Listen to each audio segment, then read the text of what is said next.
कहानी की शुरुआत में एक रेलवे स्टेशन दिखाया जाता है जिसमें एक फैमिली ट्रैवल करती है। उनके दो बच्चे होते हैं, एक लड़का एक लड़की। बच्ची अपने भाई से जिद करती है कि मुझे खिड़की की तरफ बैठना है, लेकिन लड़का मना कर देता है और उसे दूसरी तरफ बैठने को बोलता है। बच्ची गुस्से में दूसरी तरफ बैठ जाती है और तभी अचानक टीटी आ जाता है और इतने में वो बच्ची गायब हो जाती है। फिर आगे की कहानी में एक पुलिस स्टेशन दिखाया जाता है।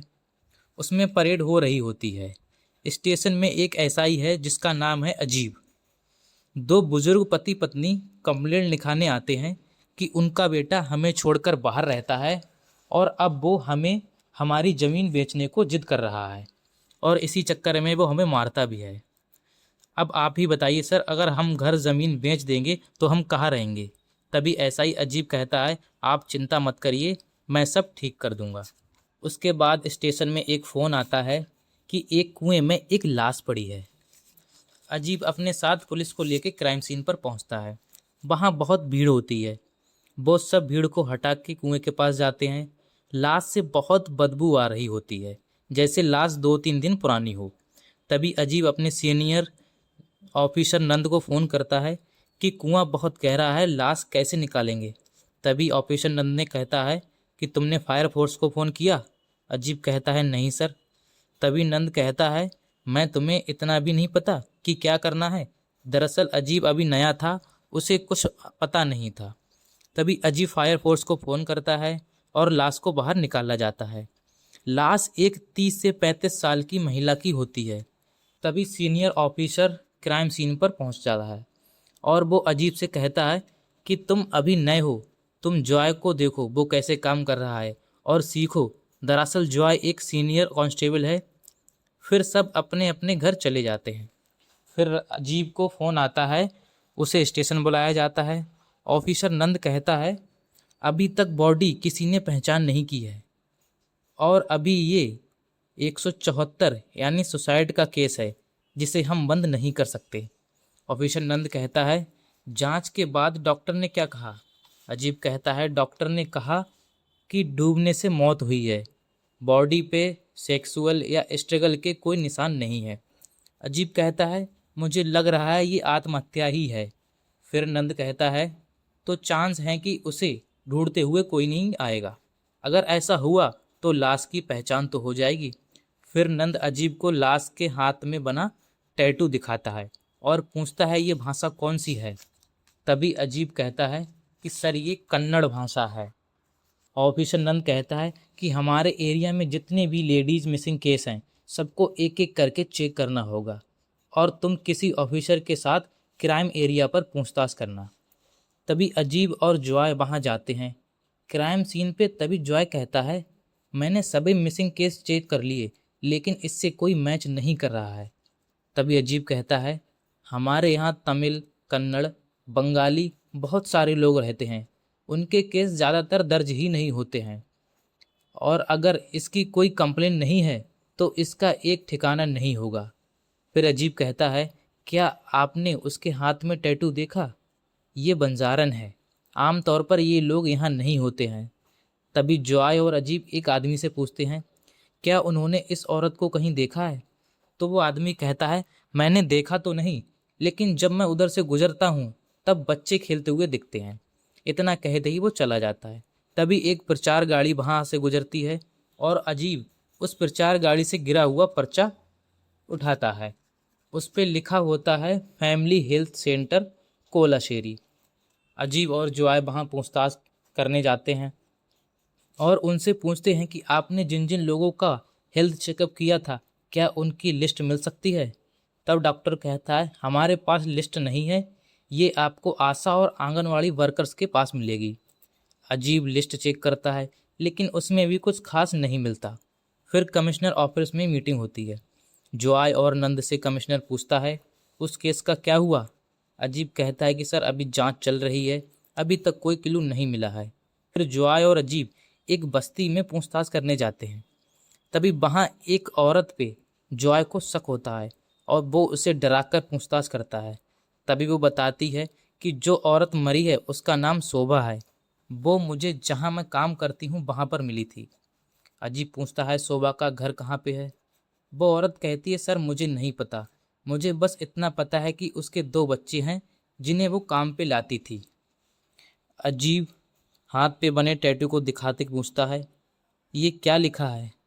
तो वो बताती है कि सर ये राजू लिखा है और उसका पति तुमकुर में काम करता है। तभी जॉय पूछता है तुम उसका नाम या नंबर कुछ जानते हो। औरत कहती है सर नाम तो नहीं पता, लेकिन मैं जहाँ काम करती हूँ वहाँ एक एजेंट है, शायद उसको पता होगा। अजीब उस एजेंट के पास पहुँचता है और उसे शोभा के बारे में पूछता है। तभी एजेंट बताता है सर उसका पति कई बार उसे यहाँ काम पे छोड़ के जाता था। तभी अजीत पूछता है क्या तुम उसे जानते हो। वो कहता है तभी अजीब पूछता है क्या तुम उसे जानते हो, वो करता क्या है। एजेंट कहता है सर मैं उसे जानता नहीं हूँ, लेकिन उसने कहा था कि वो फिल्मों में काम करता है। अजीब शोभा का घर पूछता है। एजेंट बताता है कि कोड़ीवल्ली के पास एक रेलवे लाइन के पास उसका घर है। तभी एजेंट बताता है कि सर उसके पति का नाम राजू है। अजीब एकदम शांत हो जाता है और उस टैटू को देखने लगता है, क्योंकि उस औरत ने यही नाम बताया था। जॉय और अजीब शोभा के घर की तलाशी लेते हैं और उन्हें वहाँ सिर्फ एक फ़ोटो मिलता है। फिर वो उस एजेंट को बुलाते हैं और फ़ोटो दिखा के पूछते हैं। तब वो बताता है कि सर यही राजू है। फिर कमिश्नर फिर केस के बारे में अजीब से पूछता है कि जांच कहाँ तक पहुँची। अजीब वो फ़ोटो दिखाता है और कहता है कि फ़ोटो स्टूडियो की जानकारी है, अगर वहाँ जाएं तो शायद कुछ पता चल जाए। कमिश्नर कहता है किसी को साथ लेकर तुम चले जाओ। फिर जॉय और अजीब स्टूडियो उस पे पूछताछ करते हैं। वो फ़ोटो दिखा के स्टूडियो वाला कहता है मैं इन्हें नहीं जानता, लेकिन ये लोग शायद चित्राहल्ली से होंगे। फिर अजीब चित्राहल्ली के लिए निकलता है। हर जगह पूछताछ करते हैं लेकिन कुछ नहीं मिलता। फिर थक हार के वो एक ढाबे पे रुक जाते हैं। तभी वहाँ राजू दिखता है। जॉय उसे देख लेता है। वो जा ही रहा होता है, तभी जॉय और अजीब उसे रोक लेते हैं और अपने साथ बस में ले जाते हैं। फिर राजू बताता है कि मेरे घर वाले तमिलनाडु के रहने वाले हैं। काम के चक्कर में हम लोग देवनाली गांव में रहने लगे। सालों से हमारा काम खिलौने बनाने का है। हमारी तरह बहुत सारे लोग तमिलनाडु से यहाँ आए हैं। अजीब पूछता है तुम शोभा से कब मिले। राजू बताता है कुछ साल पहले गांव में बहुत तेज बाढ़ आई और हम लोग वहाँ से बैडाकोट्टा आ गए। बैडाकोट्टा जाते टाइम मैंने शोभा को पहली बार देखा। फिर हम लोग ऐसे ही रोज़ मिलने लगे, कभी मंदिर में कभी बाजार में, और फिर हमने शादी कर ली और हमारे 2 बच्चे भी हैं। लेकिन वहाँ हमारा कारोबार ठप हो गया। हम वहाँ से दूसरा काम ढूंढने के लिए यहाँ आ गए। शोभा का दूर का रिश्तेदार है गणेशन, उसी ने यहाँ रहने का इंतज़ाम किया और मुझे काम दिलाया। लेकिन मुझे पीने की आदत है, इसीलिए मैं देर रात घर पहुँचता था। एक रात मैंने देखा गणेशन और शोभा एक साथ थे। मैं हैरान रह गया। मैं पूरी रात बाहर बैठ के रोता रहा। फिर मैंने बीवी बच्चों को लेके कोडीवल्ली आ गए। हम यहाँ खुशी से रह रहे थे, लेकिन गणेशन यहाँ भी आ गया। मुझसे ये सब देखा नहीं गया, बर्दाश्त नहीं हुआ। फिर मैं अपने बच्चों को लेके गांव चला गया और शोभा को वहीं छोड़ दिया। फिर राजू को शोभा की लाश दिखाते हैं। राजू जोर जोर से रोने लगता है। अजीब बच्चों के बारे में पूछता है। राजू कहता है वो मेरी दीदी के पास बेल्लोरू में है। राजू लाश को गांव ले जाने से मना कर देता है, कहता है कि मेरे बच्चे देख नहीं पाएंगे, आप इसका अंतिम संस्कार यहीं कर दो। अजीब और जॉय सब बहुत खुश थे केस सॉल्व करके। फिर अचानक एक ट्विस्ट आता है। पोस्टमार्टम रिपोर्ट से पता चला कि ये सुसाइड नहीं मर्डर है। अजीब बहुत परेशान हो जाता है और स्टेशन जाता है। तभी स्टेशन में 4 लोग आते हैं, जिसमें राजू की माँ, पापा, बहन और भाई होते हैं। वो कहते हैं हम शोभा के रिश्तेदार हैं, हम राजू के लिए यहाँ आए हैं। क्या वो यहाँ आया था। अजीब कहता है राजू यहाँ आया था और बॉडी का अंतिम संस्कार भी हो गया है। वो लोग कहते हैं हम इसीलिए नहीं आए हैं, दरअसल राजू 1 साल से घर नहीं आया है। वो चाहे कहीं भी हो साल में 2 बार घर जरूर आता था। तभी अजीब कहता है, राजू ने बताया था 3 महीने पहले वो गांव गया था बच्चों को अपनी बहन के यहाँ छोड़ने। वो लोग कहते हैं कि 1 साल हो गया है, हमने बच्चों को तो देखा भी नहीं। अजीब कहता है, तुम लोग बेल्लुरु में ही रहते हो ना? वो लोग मना करते हैं। वो कहते हैं हम लोग तो चित्राहल्ली रहते हैं। तभी जॉय कहता है, हम झूठ नहीं बोल रहे हैं, राजू यहाँ आया था। और फिर उन्हें फ़ोटो दिखाया। वो लोग एकदम शॉक हो जाते हैं और कहते हैं ये राजू नहीं है सर, ये तो भुवनेश है, शोभा का रिश्तेदार। जॉय और अजीब सोच में पड़ जाते हैं और फिर वो फैमिली फ़ोटो दिखाते हैं। तब वो बताते हैं कि सर ये बच्चे तो शोभा के ही हैं, लेकिन ये राजू नहीं है, ये भुवनेश है। जॉय कहता है तुम लोग झूठ बोल रहे हो? वो लोग कहते हैं हम सच बोल रहे हैं सर, हमारा भरोसा कीजिए। जॉय और अजीब का पसीना छूट जाता है ये सब सुनकर। फिर ये बात कमिश्नर को पता चलती है। वो जॉय, अजीब और नंद को बहुत डांटता है। कहता है तुम किस तरह के पुलिस वाले हो? अब ये सुसाइड केस नहीं मर्डर केस बन गया है। और एक सस्पेक्ट आया था, उसने रोने धोने का नाटक किया और तुमने उसे जाने दिया। मैं तुम लोगों को 24 घंटे का समय दे रहा हूँ, उसे पकड़ के लाओ वरना मैं तुम सबको सस्पेंड कर दूंगा। अजीब उसे पकड़ने उसके गांव जाता है। वो सब समझ जाता है और वहां से भागने लगता है। अजीब उसका पीछा करता है और दोनों के बीच हाथापाई होती है, लड़ाई भी होती है और आखिरकार अजीब उसे पकड़ ही लेता है और स्टेशन ले आता है। तभी वो कबूल लेता है कि मैं राजू नहीं भुवनेश हूँ। मैं और शोभा बचपन से प्यार करते थे, लेकिन शोभा के घर वाले नहीं माने और शोभा की शादी राजू से कर दी। फिर एक दिन शोभा की माँ की चिट्ठी आई। उसमें लिखा था कि राजू की हालत बहुत ख़राब है, वो बेरोजगार है। और फिर मैंने शोभा और राजू को चित्रहल्ली बुला लिया। राजू हर समय दारू पीता रहता था। फिर मैं रोज़ वहाँ जाने लगा, बच्चों से घुलने मिलने लगा और शोभा फिर मेरे करीब आने लगी। एक रात मैं और शोभा एक साथ थे, तभी राजू ने देख लिया और वहाँ से चला गया और किसी को कुछ पता नहीं कि राजू कहाँ गया कहाँ नहीं। फिर मैं शोभा और बच्चों को लेके कोडूबल्ली में रहने लगा। मैं खुशी से वहाँ रहने लगा। एक दिन मैं काम से वापस आया, लेकिन बच्चे घर पर नहीं थे। मैंने शोभा से बच्चों के बारे में पूछा तो उसने कोई जवाब नहीं दिया और कहने लगी तुम्हें बहुत चिंता हो रही है, वो कोई तुम्हारा खून थोड़ी है। मैंने कहा कुछ भी हो, लेकिन मैंने उन्हें अपने बच्चों की तरह पाला है। अब तुम मुझे बताओ कि बच्चे कहाँ हैं। तभी शोभा ने बताया कि उसका बाप आया और उसे ले गया। तभी मैंने उसे गुस्से में थप्पड़ मार दिया, लेकिन वो गिर गई और उसका सर दीवार से टकरा गया। फिर वो मर गई। मैं डर गया और रात होते ही उसे जंगल की तरफ ले गया जलाने के लिए, लेकिन तभी कुछ लोग आ गए। मैंने चुपके से लाश को कुएं के पास टिका दिया और अचानक वो नीचे गिर गई और मैं वहाँ से भाग गया। बस सर, इतना ही हुआ था। तभी ये कोर्ट का फैसला आता है। कोर्ट उसे 14 दिन की जुडिशल कस्टडी में डाल देती है। कमिश्नर कहता है ठीक हुआ जो उसने गुनाह कबूल कर लिया, वरना हमारा सिर दर्द और बढ़ाता। तभी अजीब कहता है कि सर, लेकिन राजू और उसके बच्चे तो अभी भी मिसिंग हैं।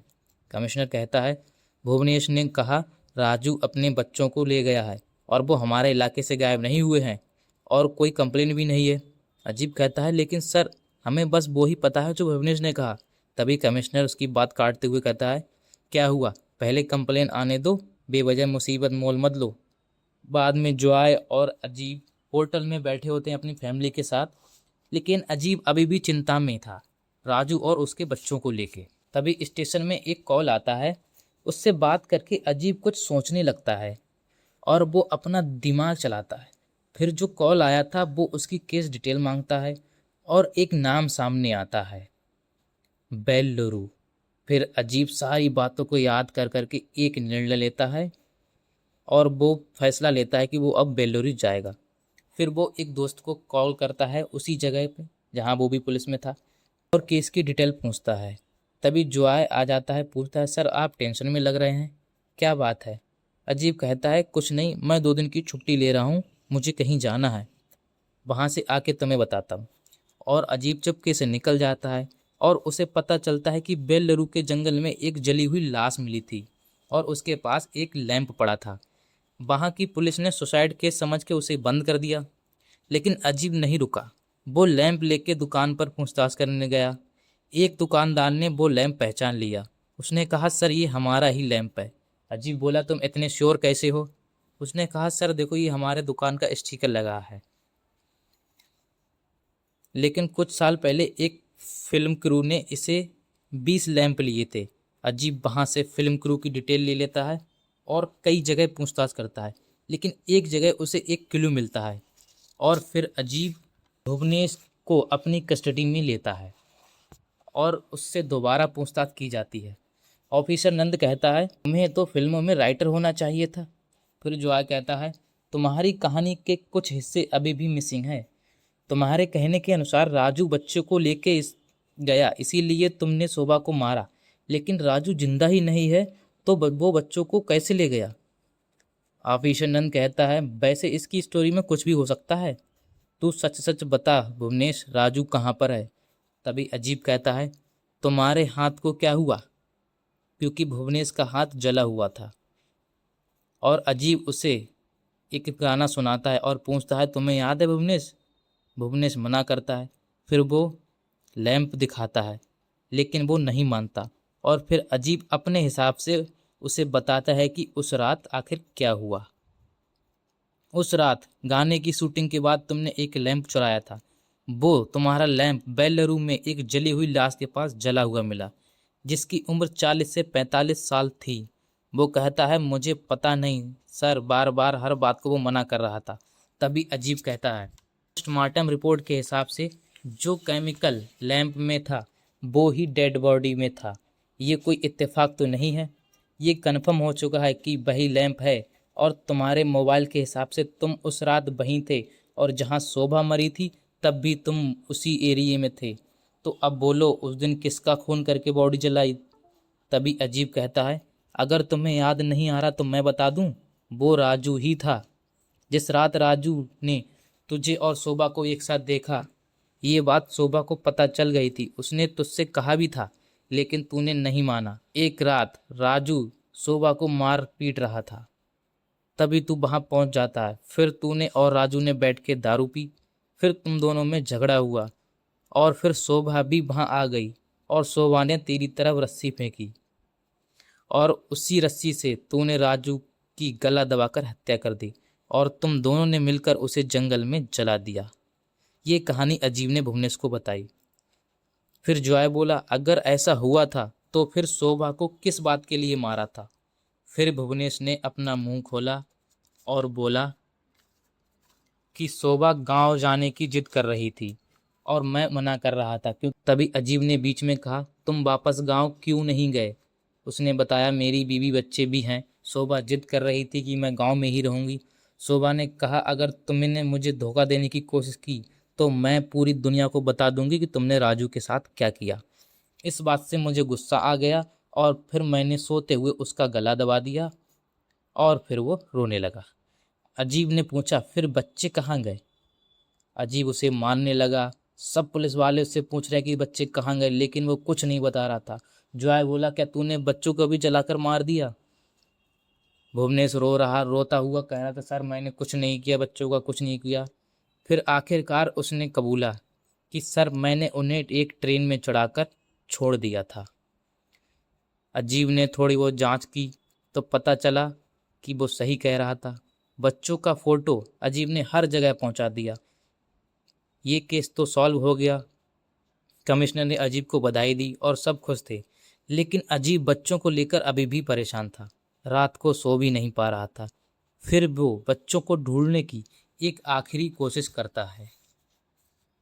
हर जगह, अनाथ आश्रम, रेलवे स्टेशन, हॉस्पिटल, बच्चे कहीं नहीं मिले। आखिर अजीब थक चुका था। एक दिन जॉय और अजीब साथ बैठे थे, तभी मुंबई से एक कॉल आया कि शायद वो बच्चे वहीं हैं। तो जॉय कहता है, क्यों ना एक बार कोशिश करके देखें। अजीब कहता है, सर मैं अब थक चुका हूँ, क्या पता वो बच्चे वहाँ हों या नहीं। तभी जॉय कहता है, सर अगर वो बच्चे वहीं निकले और हम नहीं गए तो ये मलाल मुझे ज़िंदगी भर रहेगा, मैं सो भी नहीं पाऊँगा। तभी अजीब मान जाता है। अजीब जॉय मुंबई पहुँचते हैं। वहाँ की पुलिस उन्हें बताती है कि जहाँ बच्चे हैं वो लोग बहुत खतरनाक हैं और अगर ज़्यादा दिन हो गए तो वो उन्हें बेच भी सकते हैं। अजीब उनसे रिक्वेस्ट करता है, फिर वो मान जाते हैं। तभी वो अपने एक बेस्ट ऑफिसर को उनके साथ वहाँ भेजते हैं।